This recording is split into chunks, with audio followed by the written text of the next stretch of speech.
Welcome, I'm Kevin King. In this, the fifth of our series of 6 training videos, I will introduce our Intro Guidance System service and diagnostics tools.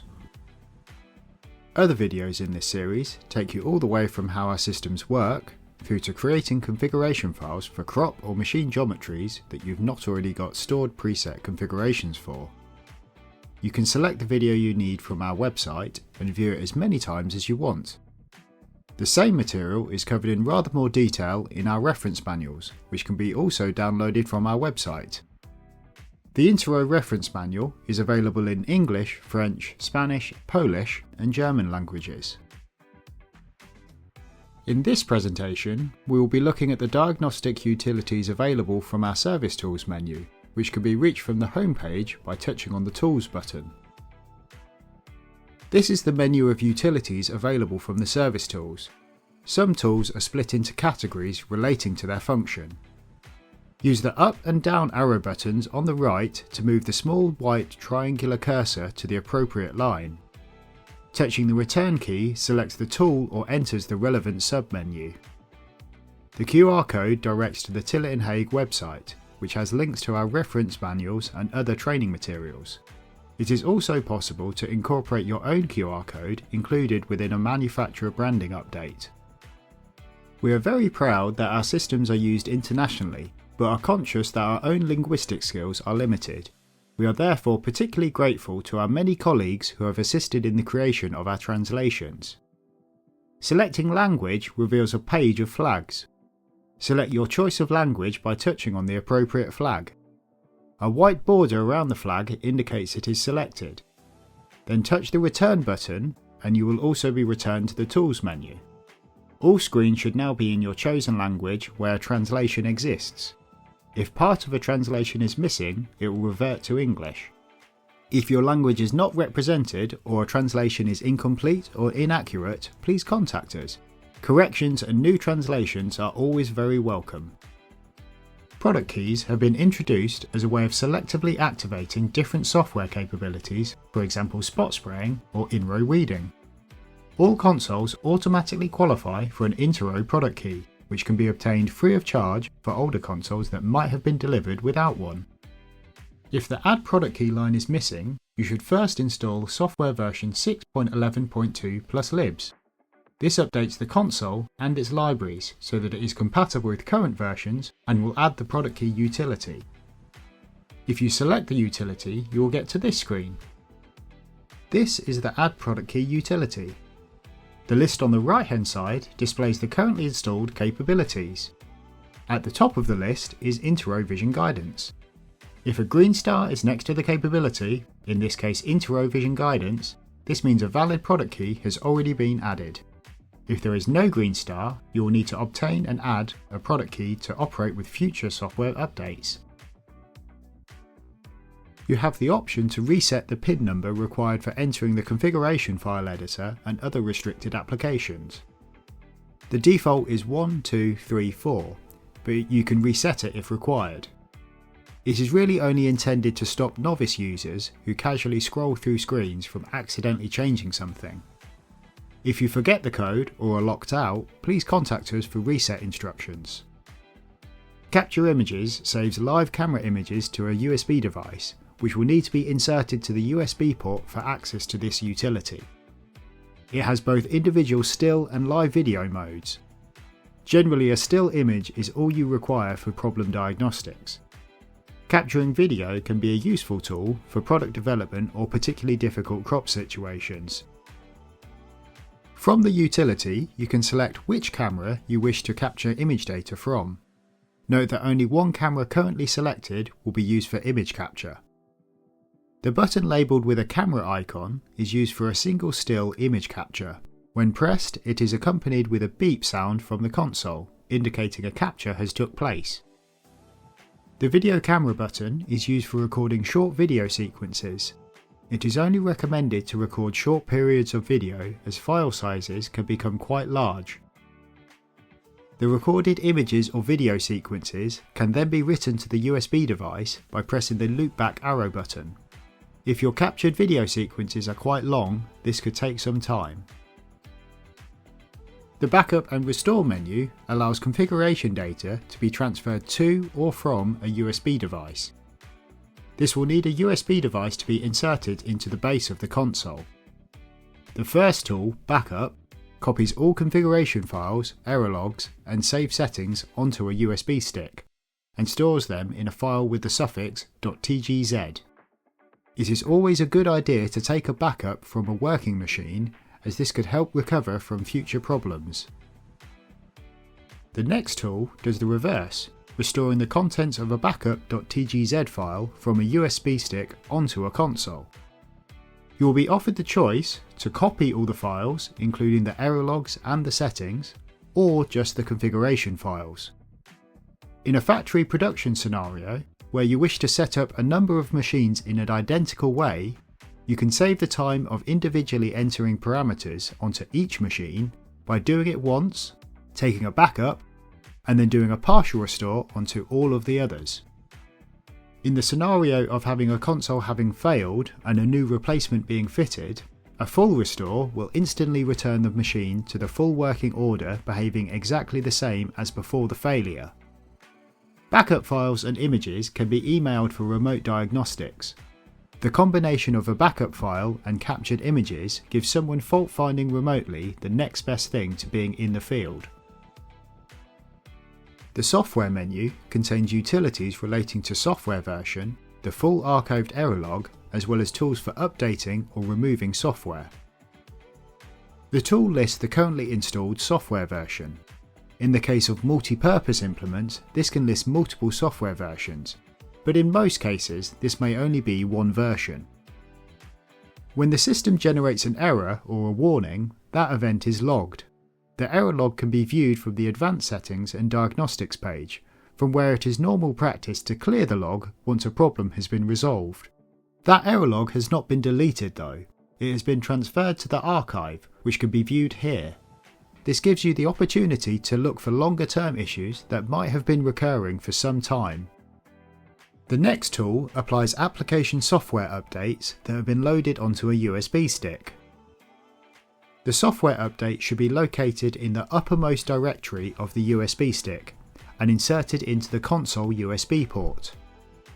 Ensure that you do not unpack the software update with your computer, as this will corrupt the file and it cannot be read by the console. If there is more than one update file present on your USB device, you'll be asked which one you wish to apply. These updates can be customised. Some might be major software updates and others may be small tweaks to branding or features, for example.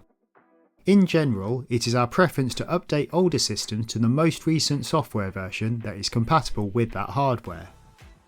This gives users the best performance but generally makes fault diagnostics easier, as diagnostics tools keep improving and it saves technicians from having to remember how to work with older versions. On the next line, you are given the option to remove one of those software applications. This should only be used with the utmost caution, as there is no go back option. It is intended only to remove unwanted demo software that might have been previously fitted to the machine before it was sold. The Hardware Management menu contains tools for setup, status, or diagnostics of connected hardware. There are two tools available from this page. The first is View Hardware Map. A hierarchy of connected devices is displayed. These include the section microcontrollers as well as their connected CAN bus devices, along with their currently installed firmware version. Use the arrow buttons to select the device you wish to view further information. Pressing on the return key will bring up the page following the live information on the selected device status. The example hardware map displayed is of a single section implement with a manual override or feeler override device connected. If we select the Ethernet microcontroller device, we will be able to see the diagnostic status, active setup mode, and live sensor information that is displayed. The settings displayed at the top of the page relate to the dip switch settings on the PCB, of how the auxiliary output has been configured, either light output or on while moving, the status of the second analog position input, and the steering valve type to be controlled. The diagnostic and status information is displayed in the centre of the screen. If there are issues relating to communications, CAN bus errors, valve output errors, or odometer input errors, the relevant box will be highlighted. The final readings relate to live sensor inputs connected to the microcontroller.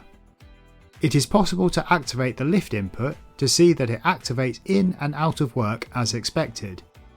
The raw position input reading is displayed. If a physical odometer input is connected, this can also be activated to view the pulses that are generated by the sensor. If we then inspect the CAN manual or feeler override device, this will display the diagnostics page for the CAN device. As you can see at the top of the page, this now displays the mode to which the PCB has been set, of manual override. The power status is displayed here and should return OK. The CAN communication status is also displayed here and under normal circumstances should return an OK result. The inputs used by this device can also be activated to see if they work as expected. Even if an input is not to be used in the intended mode of operation for this device, in this case the manual override, it can be activated to see if the input itself is operational. The next tool from the hardware management menu is Adjust Camera Allocation, and allows you to change the camera order that the thumbnail images appear at the top of the working screen. It is important that the order left to right on the screen matches the order left to right on the implement. Remember, implement left and right are defined when looking forward in the direction of travel. You can also reorder cameras by physically changing their position, but this tool is simpler and avoids any potential alignment issues when moving cameras. Note that it makes no difference which of the implement module's camera connections are used. It is the camera, not the port, that is recognised. The tool also provides useful information for fault-finding cameras. So this is the screen. It lists cameras top to bottom as they appear on the working screen from left to right. It displays their bus index, camera serial number and lens type 6mm or 4mm. The live video thumbnails aid identification. So if you need to, you can wave at a camera to identify it. The thin arrow buttons move the cursor up and down to select a camera for rearrangement, greying out the line. The buttons with thick arrows adjust the order of the selected camera. Touching on the button with the bin symbol deletes the selected camera. As normal, the loopback arrow returns you to the service menu. The final submenu of service tools is an optional facility allowing the full guidance system to be ran using image sequences rather than a live camera feed. This mode of operation is useful in exhibition and training situations, but is not typically required for end users. Tillett and Hague, on request, can render image sequences to suit your common crop applications for use at exhibitions. When this mode is active, there is the option between running the machine normally or operating the machine in demo mode when entering the working screen. This function can be activated or deactivated using a software update. Image sequences can be transferred from a USB stick to the console hard drive using the first tool.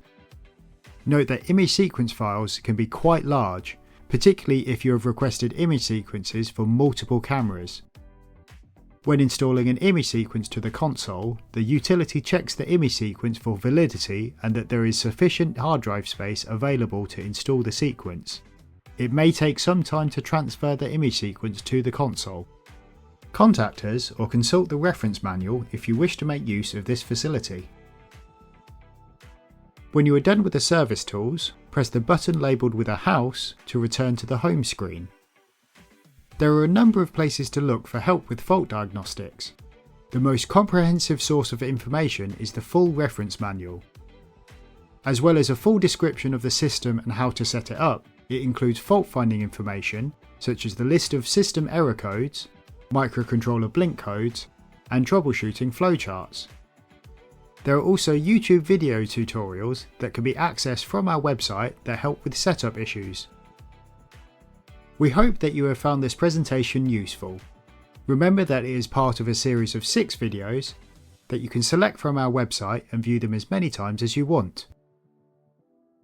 Our website also has links to other reference and training material, including full reference manuals in a variety of languages. If you have any questions, please get in touch. Thanks for watching.